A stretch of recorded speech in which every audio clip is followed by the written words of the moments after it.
I mean,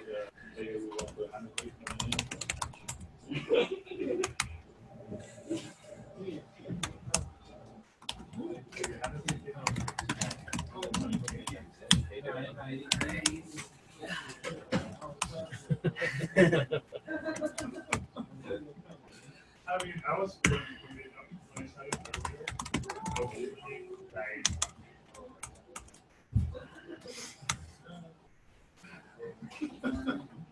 Maybe it's better at defense. Yeah.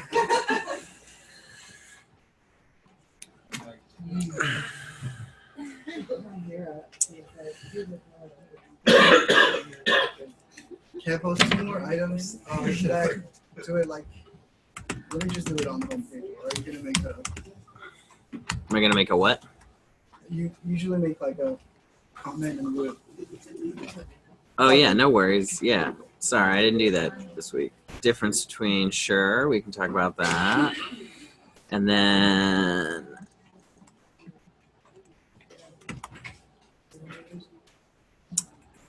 cool. Anybody else have any questions that they want to get covered today? No? Nobody's struggling with anything? Everything makes sense? Should I drop a link to the GitHub repo? For Yeah. Yeah. Okay, well, if questions come up, I think we'll get through this stuff pretty easy. Let's do this get ignore one first. It's pretty easy. Or at least simple. So when we make a repository, so here I'll go into the curriculum repository. In here, there is a .getignore file. I believe if you put a .getignore file in any directory inside of a repository, Git will look at that and respect it and ignore files. I'm sure it works in the root of your Git repository, but I'm not sure if it works in a subdirectory. I think it probably will. We'd have to look that up. But at the very least, every Git repository should have some getignore file. And this one, you can see, this is the one for the curriculum repository. We're ignoring a couple of things here that we just don't ever want to check in. Now, this is local to this repository, and then this question also wants to know, so is there only one getignore per repository? Let's find out. Getignore nested folder, or I guess I could have said directory.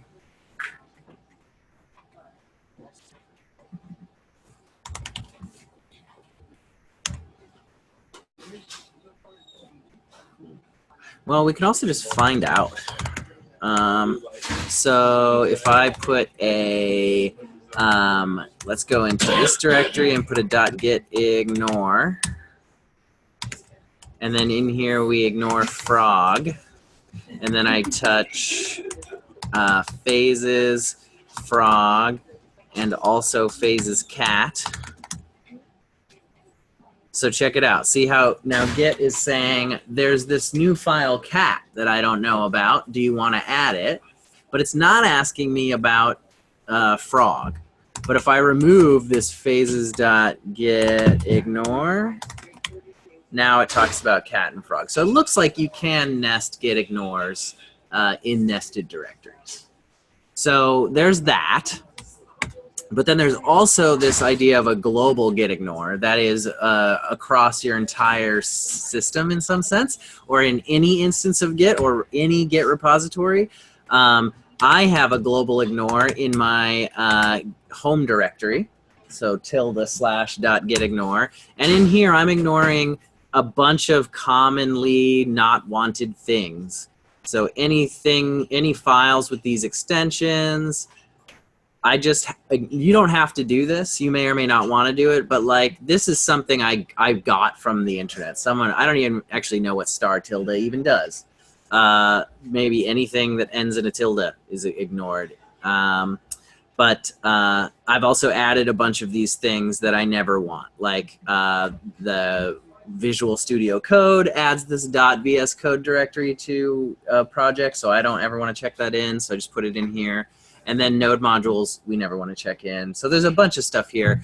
This git ignore file isn't enabled by default. You have to go into your git config. Last time I opened this, I had to reset all my keys. So let's just look it up. I have some private information in my git config file. So let's look up git config global ignore. And you'll see that there's a setting.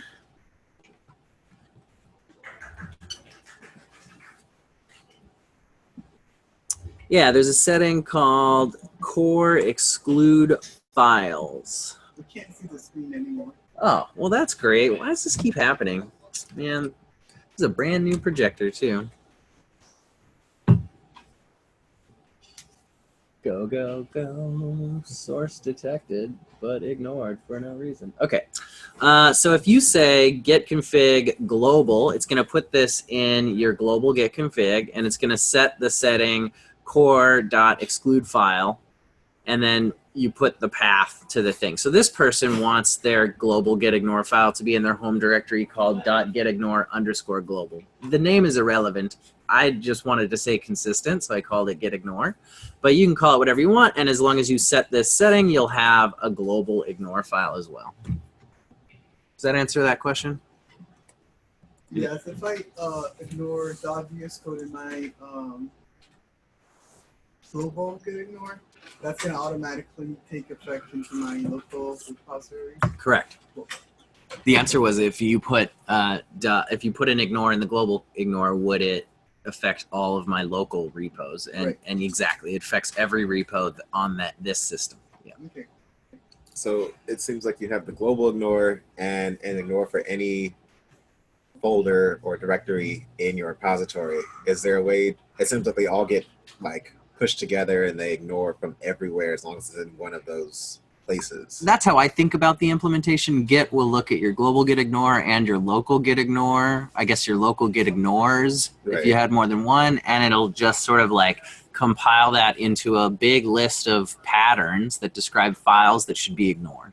Do you know of a way to say, I'm making a ignore file for this directory only? So the patterns within the git ignore files, Okay. that's one topic. And then the git ignore files themselves, we can think about those separately, right? So whether or not this is, whatever git ignore file this is in, Okay. some patterns are relative to that git ignore file. Okay. So I actually don't have the patterns memorized. If we look at the curriculum one, this just says ignore any file that match this description, and this is like a multi-directory path to a directory that is being ignored. Okay. Cool. Any other questions about git ignore? All right. The difference between .bashrc and .profile. I always get this wrong, and it varies depending on what distro of Linux that you're using, I believe. But the main difference has to do with whether or not the shell that you're using is a login shell or not. Okay?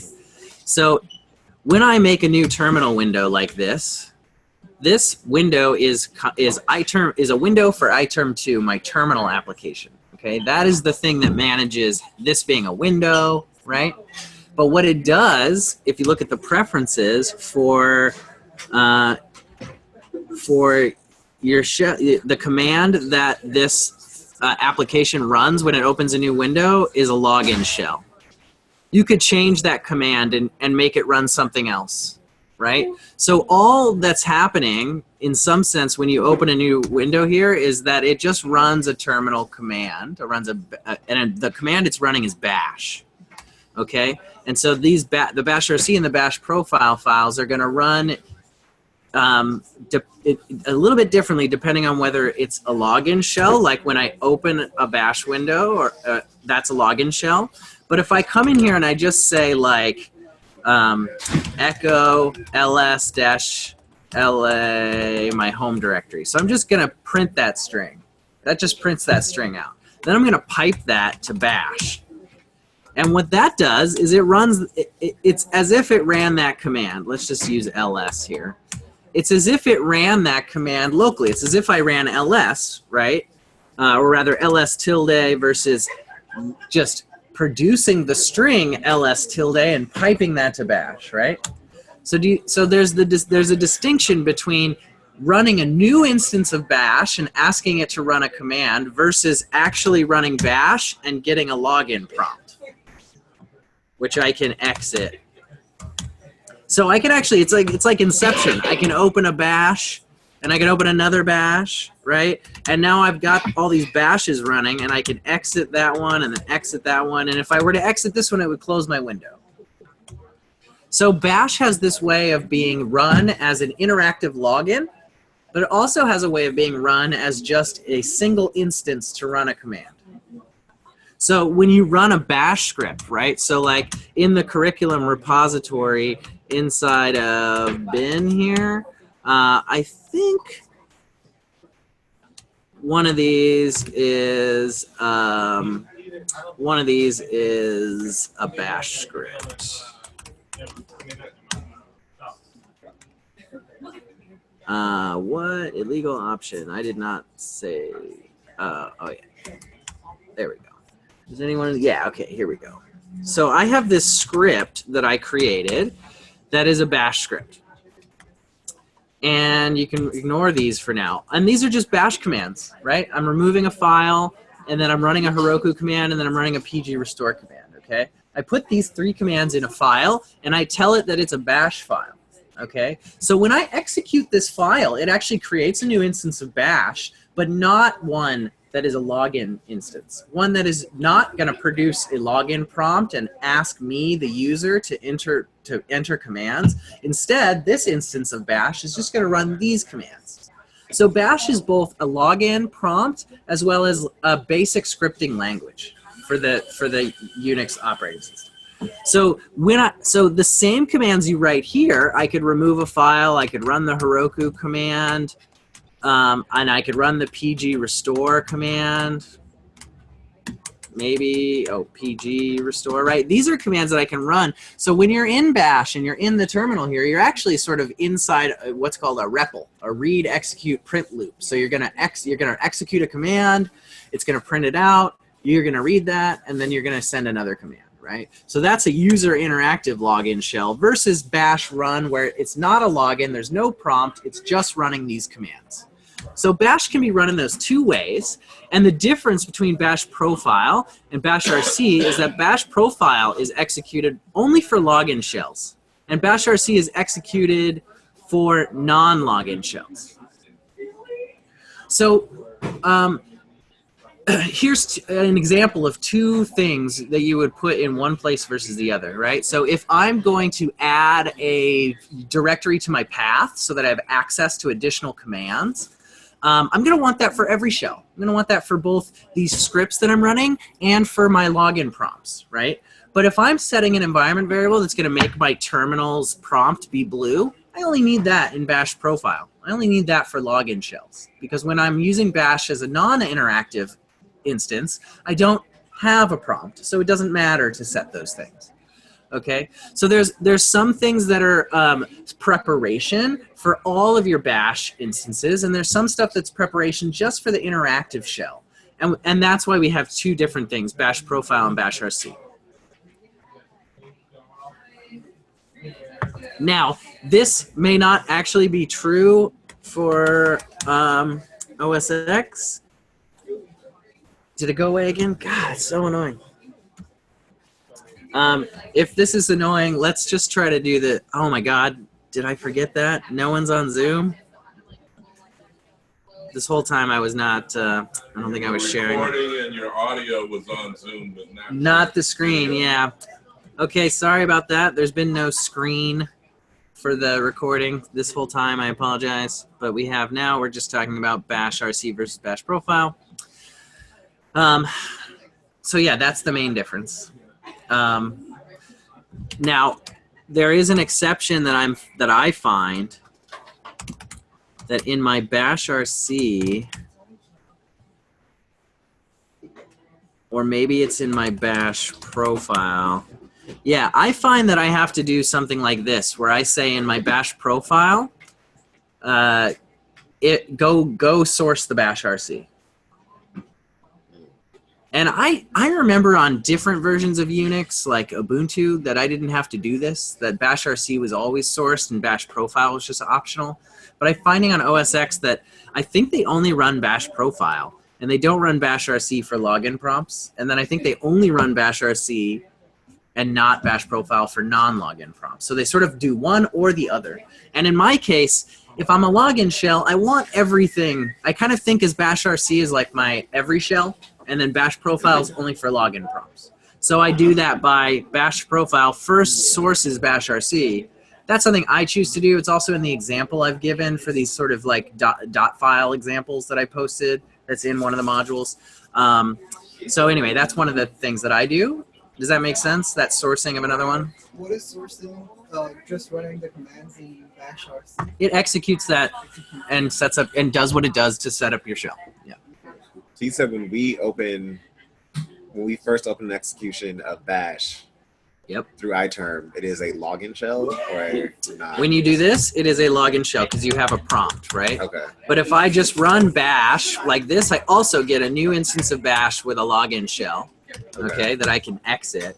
But I believe that you can, I never do this, but there's some command for bash-c ls home directory. There we go. So that's running bash and telling it to run this command. Okay. And this does not run our login prompt. But if we wanted to test that, we could go into our bash RC and our bash profile, put an echo at the top of both of those files and say like, I'm being sourced, right? And then you'll see that and you can kind of ask the computer what's true. Because maybe the internet's wrong. I don't know. This is pretty old. So that's the tip of what you can know about that, and then there's some more resources to read about if you want to get in a little deeper on that one. Okay. Did you post that code? Cool.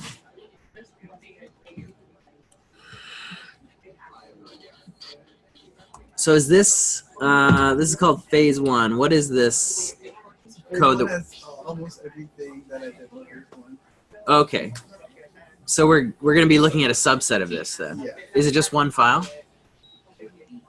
What is just one file?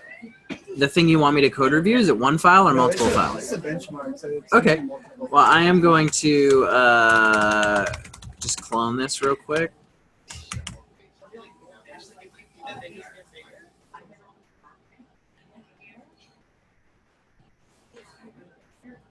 Dun, dun, dun, dun, dun. I'm downloading. Is it possible to clone a subdirectory, or do you have to get the I whole don't believe you repository? can clone a subdirectory.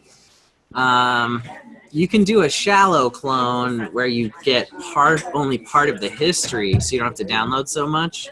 But I don't think you can get a subdirectory only. Where am I going? Benchmarks? Benchmarks, yep. Command line to do list. Oh, thank you. I didn't realize I was in. I see what's going on. Okay, let's look at this thing. Let's just do an npm install while I look at this thing. You want to set this up somehow, or you just want me to start pouring through it? You can start. Okay, which benchmark goal is this? It's the first. The command line to do In this. the phase 1. Okay, so here's one problem I see is that you've got main here and an index.js, but then you don't have an index.js. So you're describing your package as saying the very first file, if someone were to require my package, they would get this file, but that file doesn't exist. Which you should probably just get rid of this because this isn't a package that someone's going to require, right? Some node packages are just a package that we're creating to use, and some are packages that are intended to be used by other packages, and this is not one of those, right? So I doubt you put this here by hand, but that's one thing to note there. Okay. Directories test. I'm not sure why you need this. I think that was automatic. That's weird. I'm not sure what the directories thing. I don't often use this part of the package JSON. I don't remember what it does.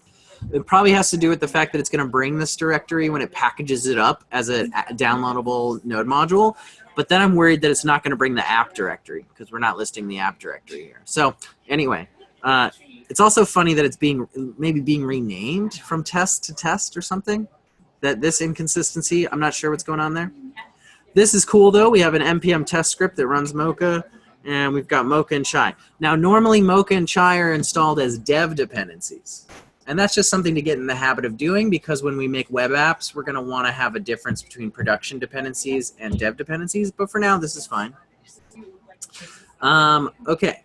And so this is your command line to-do list. How do I use this thing? Okay. Another comment. I would love a README in this repository, or in this directory rather, just telling me like, how do I use it? What is it all about? Do I have to npm install? Like that kind of stuff. So here, I guess you can say Mocha to check if the tests are passing, and looks like they are. Sweet. Let's look at some of these tests.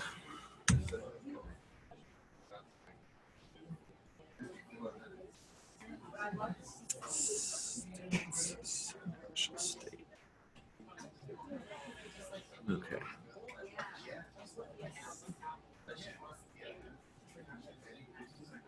Okay, so you've got JSON states. yeah. And you're using IO read and write. So these two things just do a read and write. These two basic functions just wrap around the read file sync and then parse it, and then read file sync and then stringify it. So it's basically you're wrapping around read and write file with a read and write JSON, basically. I wouldn't do this though. It just seems ugly. I think this is much more expected, so I would change it to that. It's probably not going to make any functional difference, but I would change it to that just for better readability, I think. Okay, and then JSON states is going to go get read and write. And get state's just going to read it, and write state's just going to set it. Cool. And then set initial state is going to... Okay, so now this is Oh, no. We set an initial state object, and then we set state, and then we're done. Okay, and this is all synchronous, right? So we don't need any callbacks. Yeah, this is just... Okay, sounds great. Cool. So then you get this here, and at the beginning of this test... This is something that I'd probably put in like a before each. So one thing that would probably be right for every single test that you do, just set the initial state to be empty. Oh, this needs to be outdented. So now if we were to add this before we run any test, we're going to reset your state to the initial state. And that's probably a good place to start for every test. Just a suggestion. Okay, and then you're doing this, and then you're manually getting the file and making sure that it exists. Again, I wouldn't do this. I'd require it at the top. And then that's true, and then you're calling done. Okay, this is a synchronous test, so we don't need done. Yeah? Also, Mocha, in their docs, they suggest that you don't use arrow functions. You use like old school function for all the describe and it blocks. But this looks great. So what are we really testing? We're checking if it creates the initial... Got it. Okay. Yep, so we're testing that initial state does it. So what you should probably do is like let's think about this test, right? In a brand new world where we've never run any of this code before, if we run set initial state and this file exists, that looks like it's good evidence that our file is working correctly, right? But there's more that we could be testing. We could be, before this happens, destroy that file if it exists, right? Because we want to test that we create the file. So let's make sure it's not there before we test our function, right? And then also, we're just testing that the file exists. A better thing we could do is, and I'm just gonna move this. We could just say read file and expect, and then also JSON parse this thing. Like, let's just read the whole file, right? And expect it to equal this thing.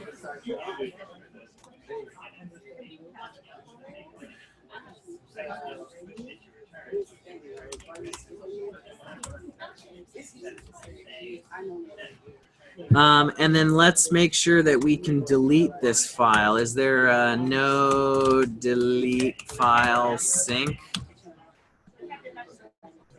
Remove file sync? It did it again. Everything's down. Please hold. Technical difficulties. Wait, how's it showing now? Was that even possible? There's no way. There's no way. It's just high.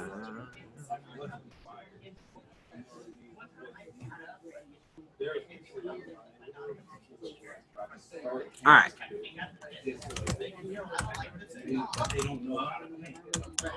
How do you remove a file in Node?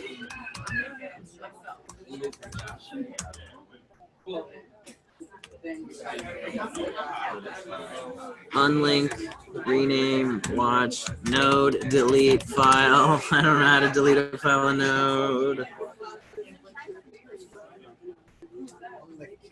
Okay, unlink is apparently the way to go. All right, that's a weird name.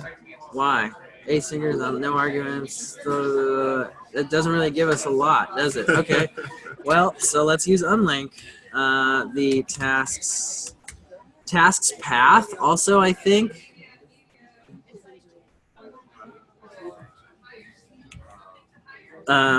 This is a bit of a poor variable name, I think. Maybe state file path or something like that. This also, yeah, okay, cool. So then we want to get rid of this file. And then we're going to set initial state. So let's see if this test still runs now that I've changed everything. So I think we need to say to deep equal. Here we go. So deep equal is just going to walk down that object tree and make sure that everything's equal. So now we've made this test a little bit better, right? So we've deleted the file. So whatever was in there, and if it existed, it's just going to be gone. We deleted the file, and then we made sure that this, so if this was not there, we would see that it would fail because there's no such file or directory because it was deleted. So you got to be careful with this because it looks like you're using the same JSON file that your like real version or production instance is using, right? So we probably want to refactor our code here so that we have a programmable or a configurable state file so that when we're running in normal mode, we use our normal state file, and then when we're running in test, we can use whatever test file we want. But do you see how this improves that test by deleting that file and then also beefing up our assertion? Not that just the file exists, but it's readable, JSON parsable, and contains the data we expect, right? Now we know that set initial state is doing what we need. Yeah? Yeah. Cool. This is great. I had the same exact question in my comments. I realized on my test file, like, how do you actually delete a thing? Yeah. Yeah.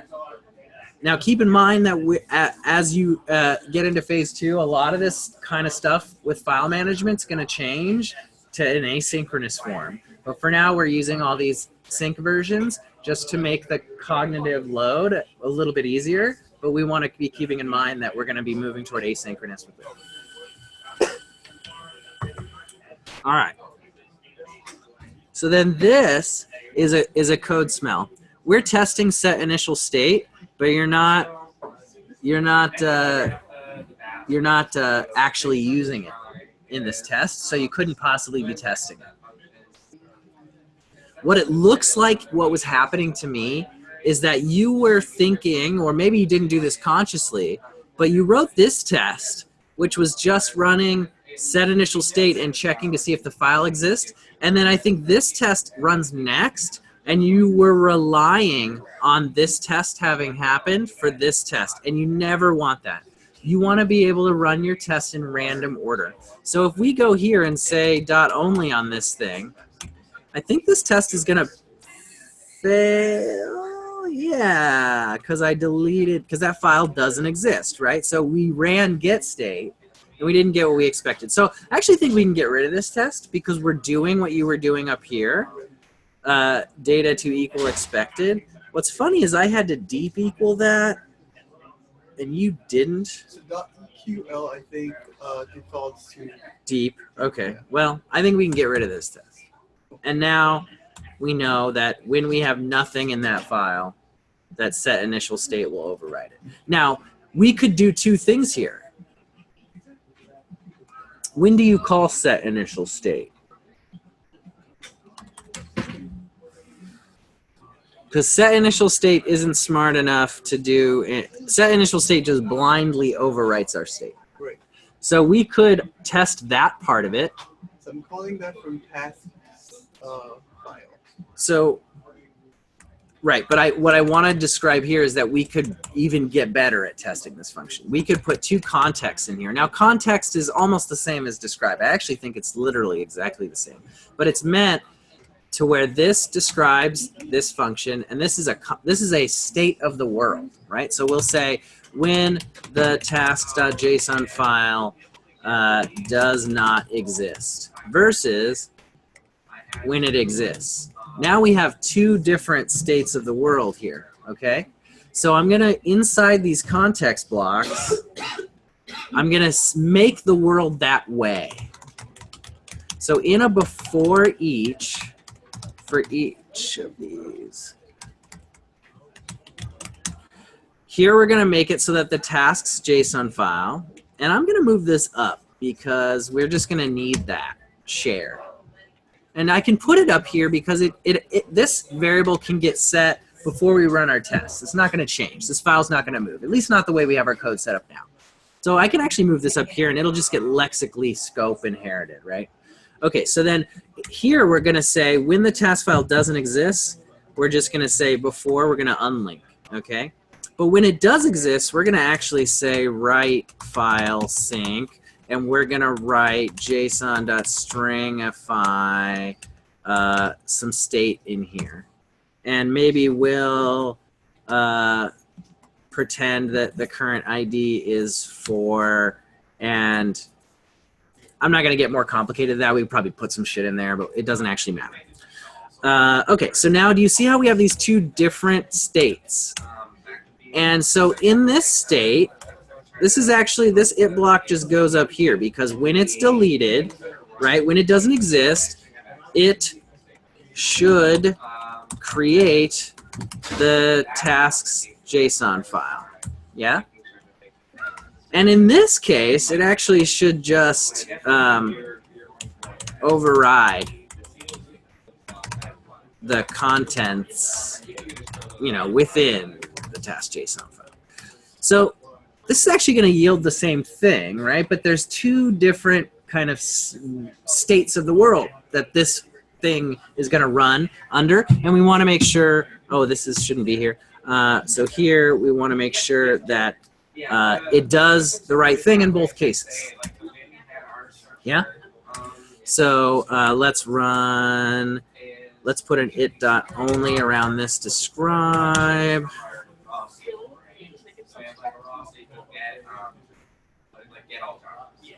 So this said,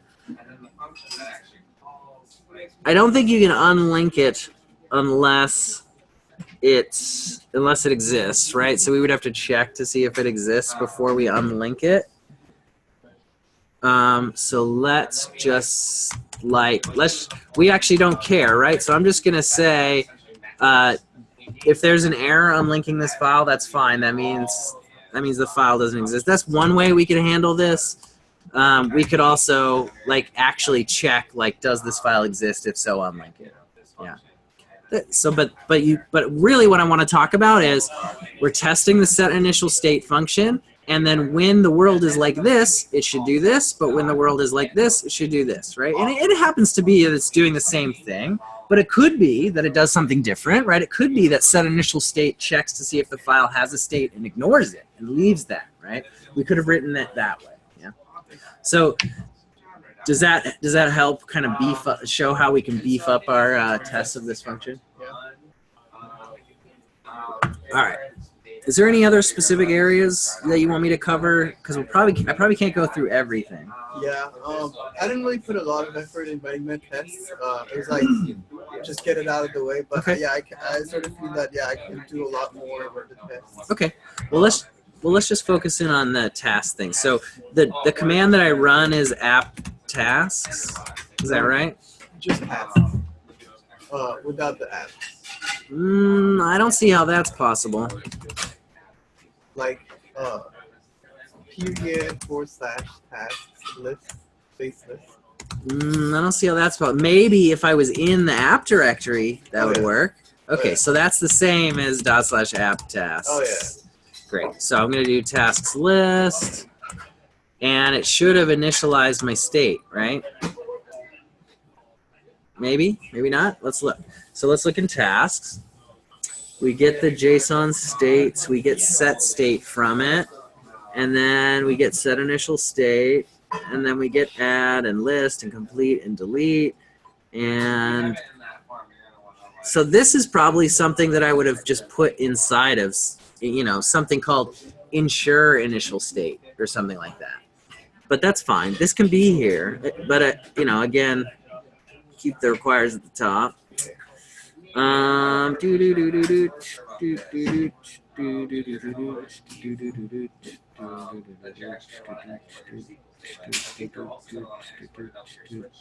Okay, and then we get the command and the argument, and we do a switch. List incomplete items. This way you have add configured would allow me to just put add, and then it would just like do nothing. You might want to put an error out there saying like second argument required or something like that.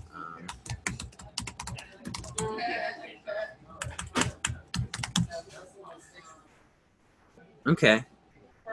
Maybe I broke it, but it looks broken. Let's see. Does the task JSON file exist? So this thing, the FS commands that we're running here, we want to usually prefer to give these absolute paths.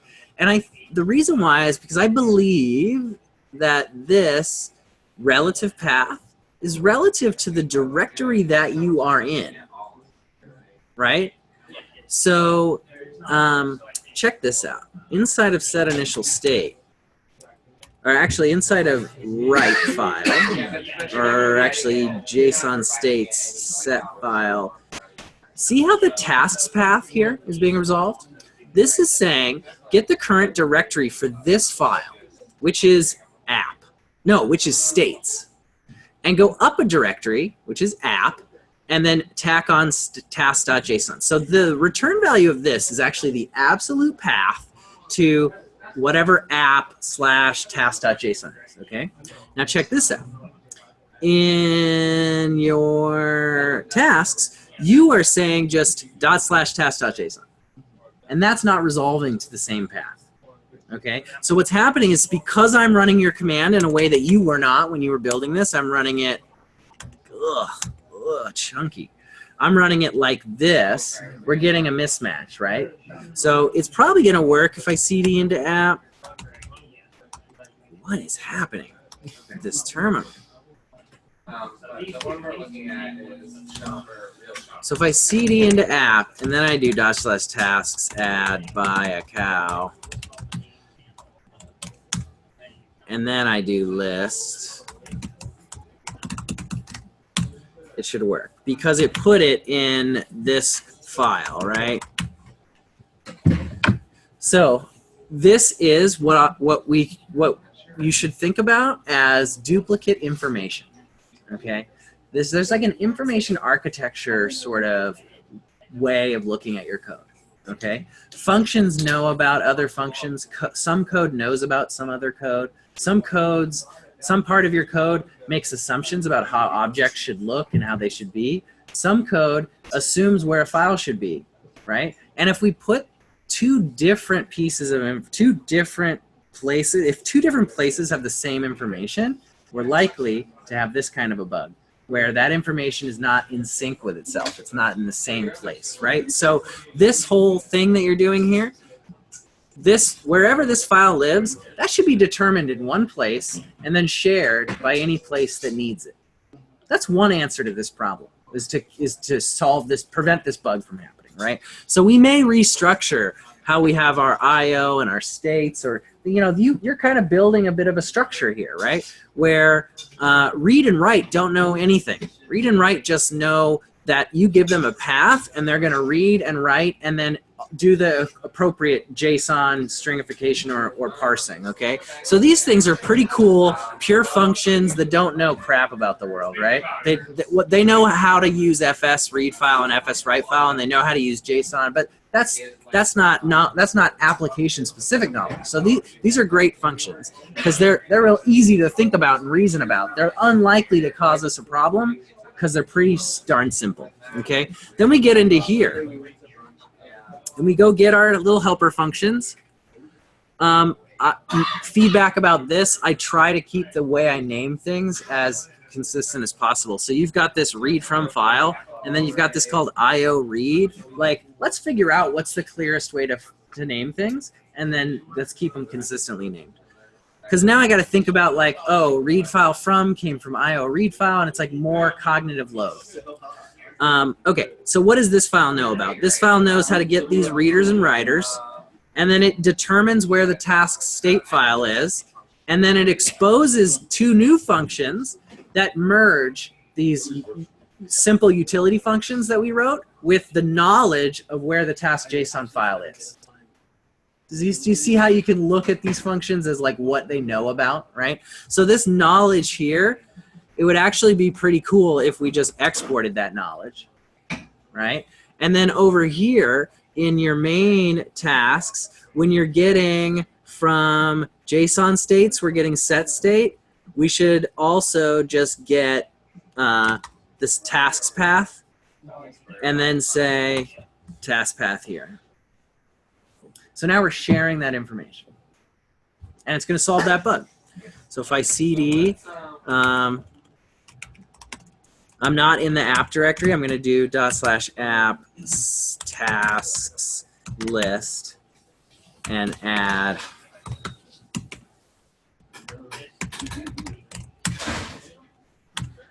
and now it works. So that's something you should be keeping in mind as you're deciding, like, where do functions go? Should I put them in separate files? What's the point of putting something in a separate file? And is that useful to the structure of my program? When you're thinking through all that, really try to look at your code from an information architectural point of view, which is like, where does this function get what it knows about? And is it getting information that something else is getting? And if there's duplication of either procedure or information, let's try to unify those as much as we can. Try to share those. Okay, and then can we do these other things? Let's try to complete number 2. And then we can delete number 1. And if we cat app tasks JSON, we can see those have been moved to their appropriate place. And then it looks like everything is working. Right, I think so if you look at complete.js and delete.js, they're identical. So I'm thinking, yeah, look at that. Yeah, I just basically copy pasted it. Okay. But I'm also thinking, how can I not be like repeated? How can I make this modular?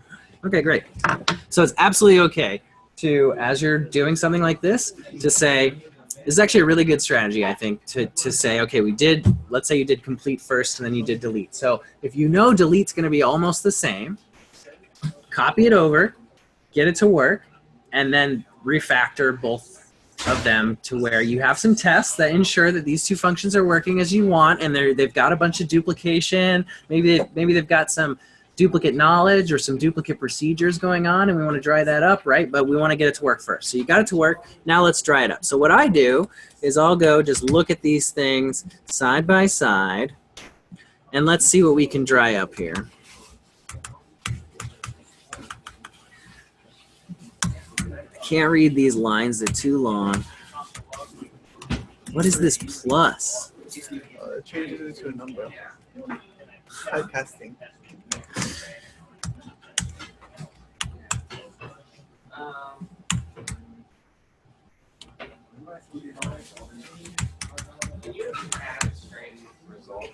Okay. So we get our initial state. And then we have complete task, completed task index, which goes through the incomplete tasks. And just so this is duplicate, just getting the index for the task. So we can dry that up, right? This thing where we take a task ID and we get the index, this thing we could put into a function that we could share. Yeah. And then delete task index. So if that's not negative, or if it is -1, we call the callback with this string. That should probably be an error object. And then we log that and we return. So this all is the same for each thing. We can dry all that up. Then we get the task. Then we make a confirmation message. You have a confirmation message? I'm doing it because you told me to like test like what is output into the console. So instead of just console.logging, I'm like saving it to a variable and calling the callback with it so that I can test it.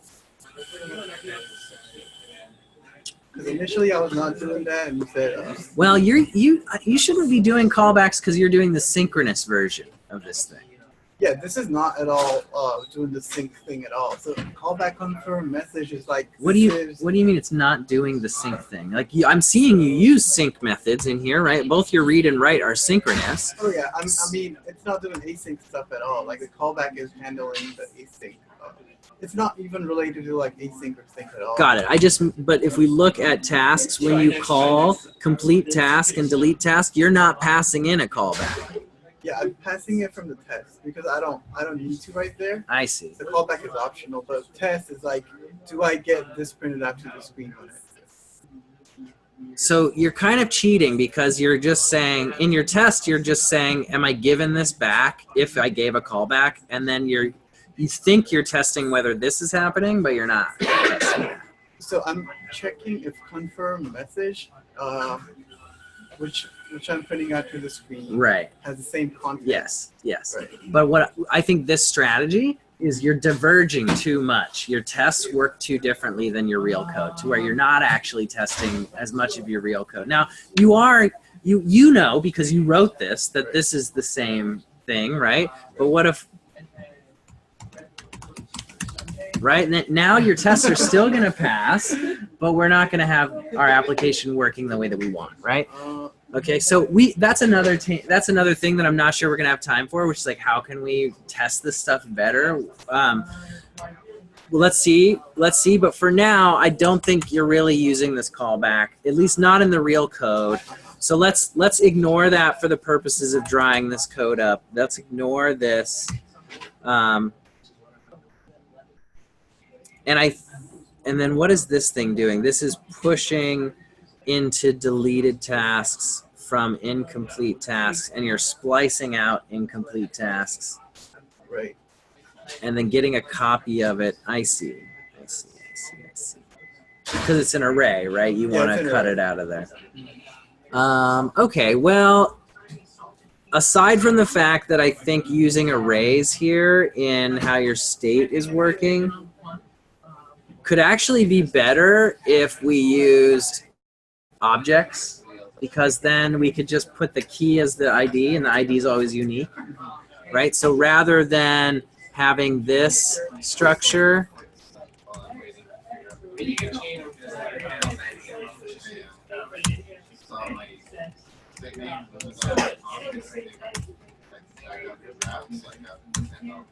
so rather than having something like this,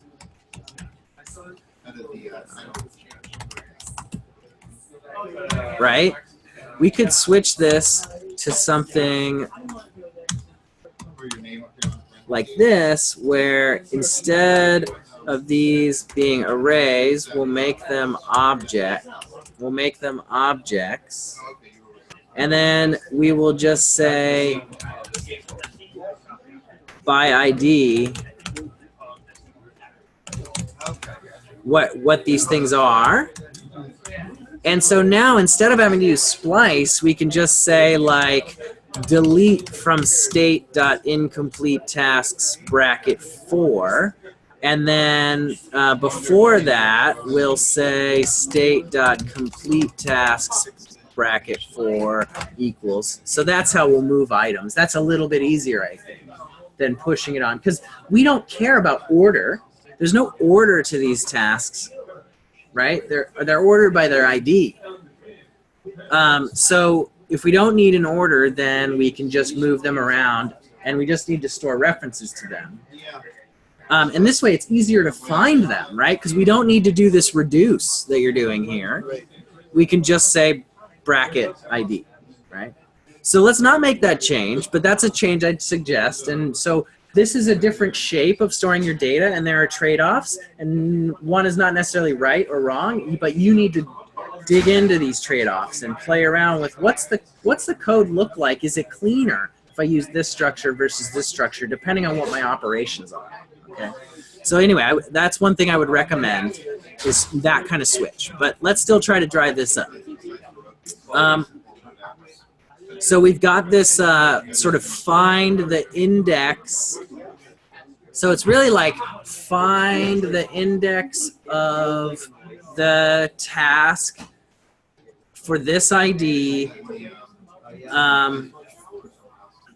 which actually we can do differently here. We can say we can actually make this easier. Reduce is actually a cool solution to this, but you can actually just say find index, and it'll give you the task, and you just say, is the task.id equal to task ID? And you're turning them into numbers, but I probably prefer to do that this way. And so that should still work. Yeah? Find index, is that an array? So if we want to look at that, we can do, let's say I have an array with ID 1 and ID 2 and ID 3. And I say x.find index, where the task.id is equal to 2, and it should give me back 1. And if the ID is 3 versus the ID 1 versus the ID that doesn't exist, yeah? So we can just straight up do a find index. So I think this is a little bit simpler than the reduce. And then you want to say, like, throw in error. So we're not going to do the callback thing, and instead of console logging, we're going to throw a new error here. And that way we don't have to return. So this chunk, find it. If it doesn't exist, throw an error. Let's pull that out into a utility method. So how about we say get task index, which is a function that takes state and the task ID. Oh, it actually takes a tasks array and a task ID. And we're gonna generalize this, so we just want the task index, and I think we're just gonna get that from whatever. So this is confusing to call this tasks, because really we have 3 different arrays of tasks. So instead of calling this tasks here, I'm just gonna change all that to state. Yeah? Because that's what getState was called, right? So now we can say tasks up here, and it's a little less confusing because this is the subarray, not the whole state object. This is going to be, we're going to say let complete index task equal get task index within the incomplete tasks for the task ID. Maybe we'll swap that around. We'll say it like that. So we'll say get the index for this task ID within this array of tasks. And then we're also going to say if that task index is -1, which means it wasn't found, then we're going to throw in this error. Otherwise, we're going to return task index. So the find index, does that return -1? It returns -1 if the ID did not match, if it does not find one.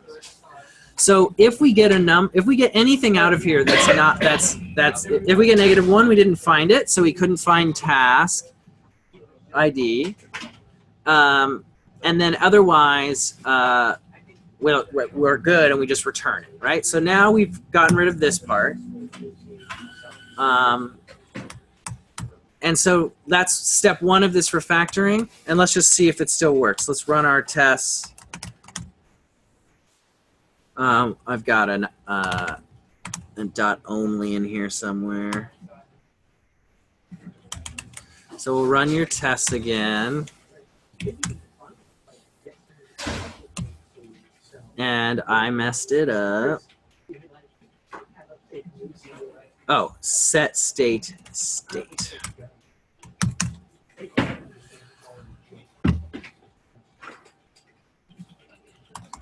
It's failing because it's expecting you to pass in callbacks. Yes, in this delete one.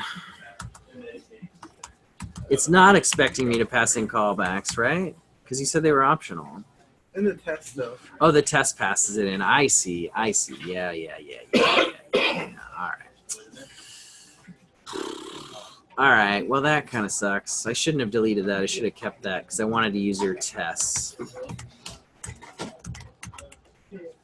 Well, we can comment out the test that is testing for like whatever. Yeah, let's look at the test here for complete. What's this thing called? This thing's called just complete. I mean, I don't know what you called it though in the test here. Did you just call the function complete? No, you called it complete task. Yeah, see how these things are really cognitively expensive to have these things name different things, right? So you might want to call this delete task, or rather complete task. Okay, so let's look at, we were looking at complete, so let's look at the test for complete task.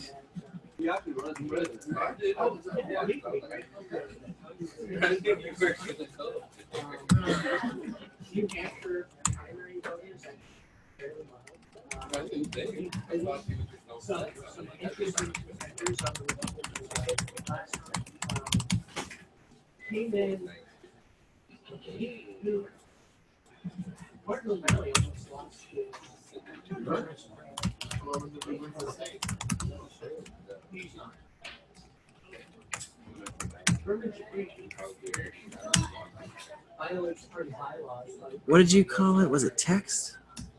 Oh yeah, text and ID. So there's an ID in the text.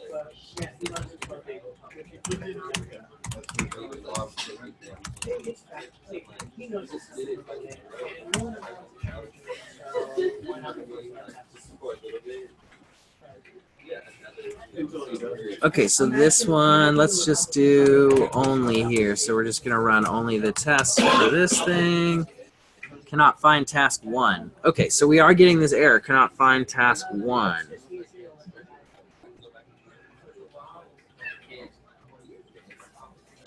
Because incomplete task was supposed to have a task 1. But see, this is a case where this test assumes that there is a task 1. Right. But how does it get that? From the previous test. Yeah, you should never, ever, ever rely on the test running in a specific order. Okay. And if you want to get into the habit of using Mocha, has a random or maybe a shuffle.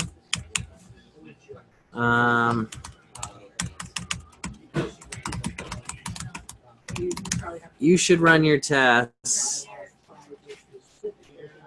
with a random order. Anyway, you can figure out how to do that. I thought it was in this list here, but I don't see it.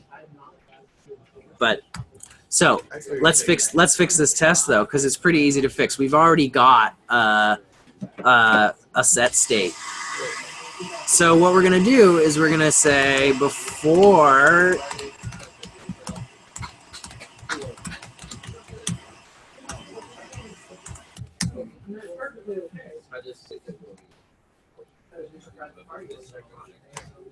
and it'll be like current IDs 1, incomplete tasks has 1 item in it that looks like this, right? And then we've also got completed tasks, right? Complete tasks and deleted tasks. So here's another naming mismatch. Your present tense and right? So really pay attention to that stuff. Okay, so we set our initial state. Then we say complete task 1. Then down here, let's just expect what our entire state should be, right? We know the entire state of this application should be almost exactly this, but just moved, right? So then down here we say, move this thing into completed tasks. So it's already way clearer what's going on, right? We're very explicitly saying, here's our initial state. Run this function. Now our state should be something else. That thing you had here, check to see if it was moved. We're doing that now, right? So let's check it out.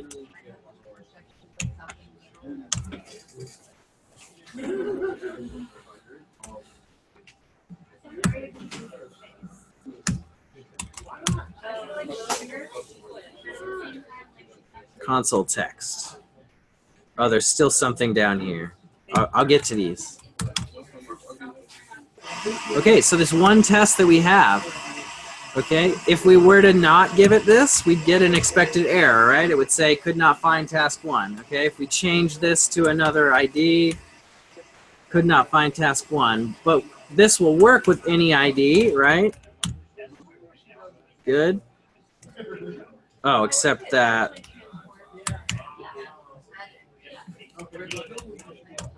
might as well test it with some different state, right? So we've got a very clear before, do a thing, look at the changes.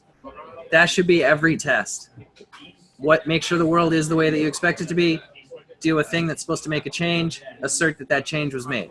And be as aggressive as you can. Here it's pretty easy. We just do a big deep equal, and we don't have to do a bunch of complicated stuff. So it moves the completed task in the completed array. Yeah. So, okay, so here's another case where we could do a context, right? This whole thing could be the context when there is an incomplete task with the ID 5, and I call complete task 5, this should happen. Now we could have another context when there are no incomplete tasks, and I call complete task 5, it should throw an error. Right? So we could add those two contexts and have more specific honed in testing around this function. But we don't have time for that. So hopefully this was helpful. Oh, yeah. That was really good. Thank you so much. Cool. Yeah. Thanks everybody.